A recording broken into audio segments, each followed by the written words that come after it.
Salut à tous, le sujet vous touche peut-être pas personnellement, mais j'avais aujourd'hui envie de parler des colonies de vacances pour les plus petits. Les colonies maternelles, un petit peu équivalent d'école maternelle, mais pour les vacances. Il faut savoir quand même que ça existe dès 3 ans. L'âge a été abaissé principalement pour les enfants issus de milieux sociaux défavorisés, qui potentiellement bénéficieraient de choses dans une colo qu'ils n'auraient pas à la maison, ou qui permettraient de les enlever d'un milieu potentiellement toxique. Enfin voilà, tout est à peser dans la balance, mais bien entendu c'est pas moi qui le fais, et encore heureux, je serais super embêtée de le faire, parce que en ce qui me concerne, je trouve que 3 ans c'est vraiment tôt pour un enfant. Il y a une étude qui a été faite que vous pouvez lire sur le site du carn.info qui justement a pris des enfants qui avaient fait ce type de colonie maternelle, et je vous mets en barre d'infos le lien, vous pouvez aller lire, c'est payant, c'est 8 € pour avoir accès à l'extrait qui contient le compte rendu de ce qu'ils ont analysé sur ces enfants-là. Personnellement, je ne l'ai pas lu parce que ça m'embêtait de payer 8 €, sachant que mon opinion à moi, elle est déjà un petit peu faite sur ce qu'est un enfant de 3 ans. Alors, il faut savoir que j'ai été animatrice de colonies de vacances, et qu'il se trouve que j'ai encadré des enfants de 3 à 6 sur une colo de 4 semaines. Enfin, exactement le type de colo dont il parle là, pour aider les milieux sociaux défavorisés. Et à l'époque, j'avais peut-être à peine 18 ans, 18, et je me rendais pas compte en fait que c'était à ce point colossal pour un enfant de 3 ans de faire ce type de truc.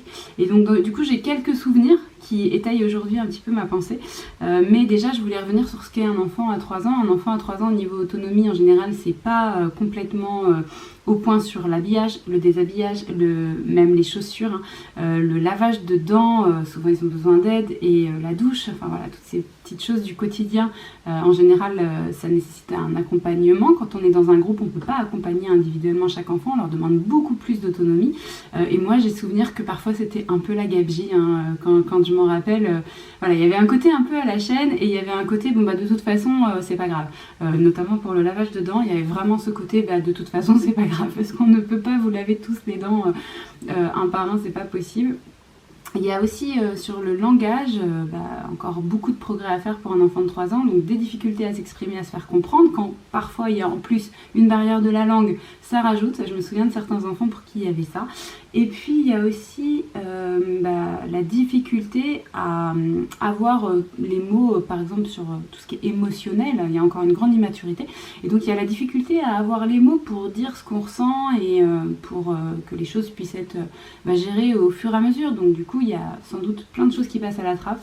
Il y a aussi au niveau du sommeil un respect des rythmes qui n'est pas possible dans une collectivité. Alors on le voit un petit peu à l'école déjà, entre les enfants qui ont besoin de faire la sieste plus longtemps mais qui sont réveillés parce que les parents arrivent, les enfants qui n'auraient pas besoin de faire la sieste mais qui sont couchés quand même et qui s'ennuient ferme. C'est pas pour rien qu'en petite section on accepte quand même assez facilement, sur dérogation, les parents ont une petite décharge à signer, que les enfants ne fassent que les matinées.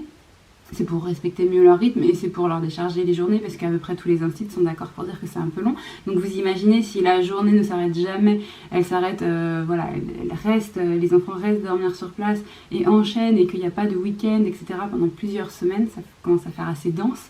Et puis du coup, le rythme individuel, je vous disais, ne peut pas être respecté. Là, pour le coup, on est obligé de se lever et de se coucher aux mêmes horaires. Sur l'aspect nutritionnel, au niveau alimentaire, je pense aussi que c'est compliqué pour beaucoup d'enfants à 3 ans de manger en collectivité matin, midi, soir, parce qu'il y a encore beaucoup d'enfants à cet âge-là qui sont dans la néophobie alimentaire. Je vous remets le petit i là si vous ne connaissez pas la néophobie alimentaire, mais c'est vrai que c'est forcément les repas, quelque chose un petit peu laborieux encore à 3 ans, avec beaucoup d'accompagnement nécessaire, ou de préférence aussi parfois à respecter, parce que fonction des cultures aussi, on va pas tous avoir la même façon de s'alimenter, et ça va être peut-être compliqué pour un enfant de changer complètement d'alimentation tout le temps d'une colo si c'est pas ça qu'il a l'habitude de manger chez lui. Alors sur un temps du midi à l'école c'est différent, mais quand c'est matin, midi, soir c'est compliqué.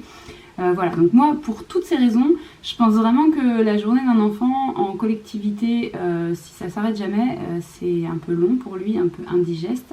Mais dans mes souvenirs, j'ai pas souvenir que les enfants étaient si malheureux. Je pense que j'avais peut-être à l'époque beaucoup d'enthousiasme à me dire qu'on allait leur proposer des super trucs. Je me souviens plus de les avoir vus s'amuser que de les avoir vus pleurer, mais je suppose que ça a dû arriver quand même, et que c'est juste que j'ai eu une mémoire sélective.